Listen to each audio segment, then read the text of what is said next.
Okay, today I'm going to show you a few tips and tricks for changing spark plugs on a 5.4 liter in an E-van. There's a lot of things in the way that get in the way. Besides that, it's the base 5.4 liter engine. It's the same as any other 5.4. Now there's a few precautions and tips to actually changing the spark plugs out, over torquing them so they don't blow out, stuff like that. Then I have a whole video on how to do all that and all my tips and tricks for that on another video which I'll link down below. Today what I'm going to show you is how to access them on an E150 and how to take it apart and back together and all that. So it's pretty simple. First thing you do is come over here to this, pin it up so it pops out of there, go up a little bit, it comes off, put it to the side, flick that open, take that off to the side, and then we'll start pulling these screws out right here, 8 mil. And just pay attention to this right here. This hose, this vapor hose, or it's a vacuum hose, that goes up and over on here. You'll try to put it behind here, and you think it's going behind here, going back together, and it does not go there, it goes above.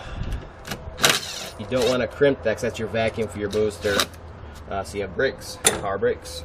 So we're going to take all this apart on here, this big old connection.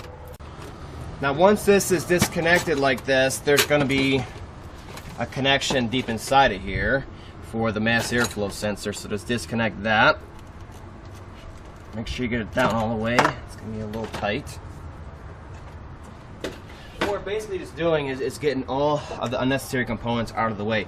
You can already see with a little bit of lighting here that we're making a lot of headway already just by pulling these big old pieces out of here.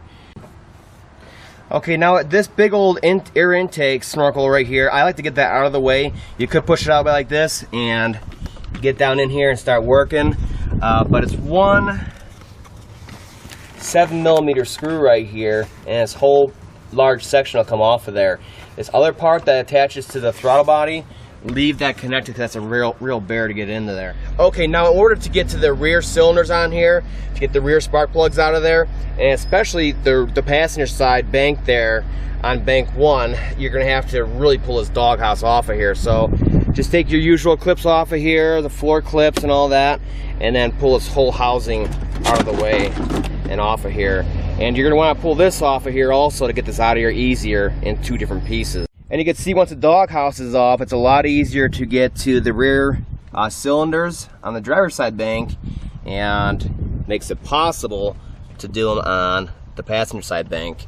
One other tip I can give you that you probably figured for yourself already is I disconnect all the injectors also.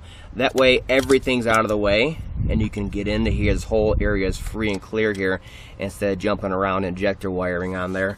So we're going to go ahead and get started. Otherwise, these are pretty simple.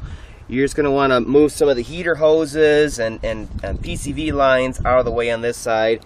Like here's the PCV line right here.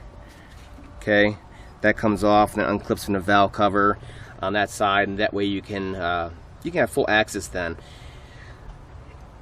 Watch my other video for all the tips as far as cleaning and over torquing and a light amount of anti-seize and stuff like that. But I just wanted to show how it can be done on these, because a lot of guys, they want to do it, they follow my other video, but they're kind of confused because there's all these extra components on the E-vans.